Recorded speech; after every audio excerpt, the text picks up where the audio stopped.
Alors lorsque j'ai découvert le Valtin, j'ai en effet constaté que le village était particulièrement pittoresque et puis je suis en quelque sorte tombé sous le charme de ce village.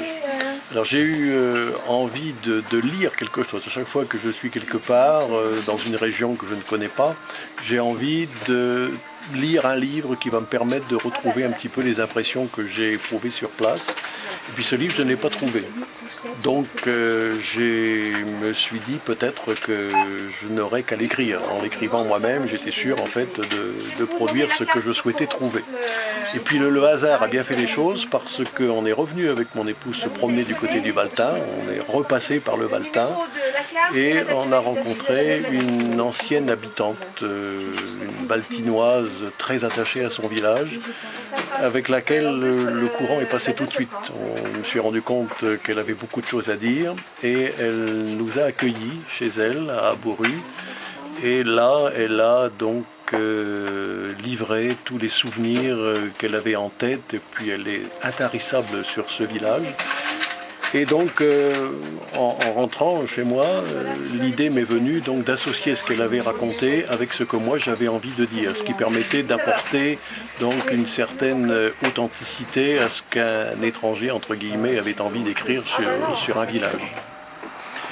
Et donc c'est comme ça que le livre a pris naissance. Et puis on s'est rendu compte également que le Valtin n'est pas simplement un village musée, que le Valtin vivait, que le Valtin renaissait sous l'impulsion d'une équipe municipale qui m'a l'air assez active et qui a envie de faire de ce village quelque chose d'autre donc qu'un village où il n'y aurait que des résidences secondaires par exemple.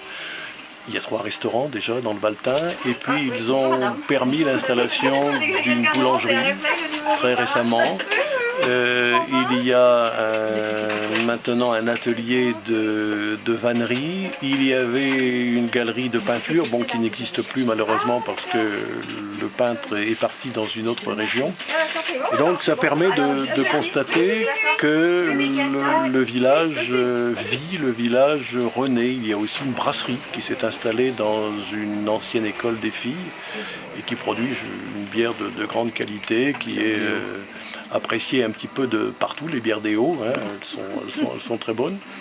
Et donc voilà comment le livre a pris corps. Donc j'ai tenu à montrer l'authenticité du village et tout en montrant donc que sa qualité architecturale était bien maintenue, que les restaurations de maisons ne se font pas n'importe comment, ne se fait pas en dépit du bon sens. Je pense qu'on n'accepte pas non plus n'importe quel projet immobilier dans le village. On tient à respecter donc le caractère authentique tout en permettant donc que ce village soit en même temps actif.